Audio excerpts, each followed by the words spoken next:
Now, Dennis Daly presents another in his new series of NIGHTCAST broadcasts. I've always said it's really interesting what you can find when you drive down a city street. There's Bob's Pizza, and here on the corner on South Main and Vincennes is, well, what does it look like? It's an old gas station. Hard to know from what era it dates, but it's certainly a gas station that was on Main Street and probably was pretty prosperous at one time.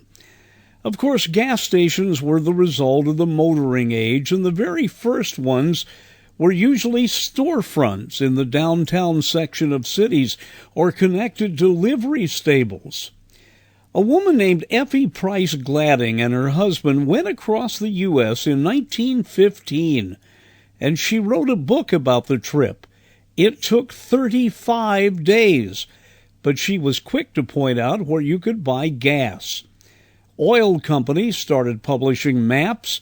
The maps became popular, and one reason is the maps showed where the gas stations were. Pumps were primitive. They evolved over the years, but the early pumps had one thing in common. They had pumps, cranks or handles that brought gasoline up from underground tanks into an open, visible storage tank, and then the hose, by gravity, put the gas in your car.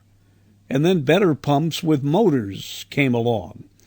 In my hometown of Washington, Indiana, there used to be a very busy intersection, 50 and 57. There were not one, not two, and not three, but 4 gas stations on that corner when I was a kid. Only one of them remains. And today it's more than a gas station. It's a gas station and convenience store, and of course sells lottery tickets.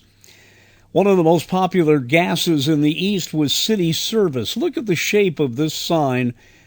And here in the Maryland mountains, unmistakably an old City Service sign about to rust away.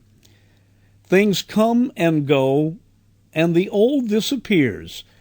But all across the landscape of America, there are buildings that were once really busy. They were havens for travelers, sometimes cute, sometimes classic-looking.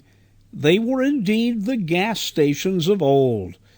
But there are still some around. So look a little harder when you drive down the street. That home or abandoned building might have at one time been a gas station. I'm Dennis Daly. Listen for NIGHTCAST with Dennis Daly, Monday through Friday evenings at this time. This is the Shrievikman Radio Network. Shrievikman programs are distributed by Ersatz Satellite.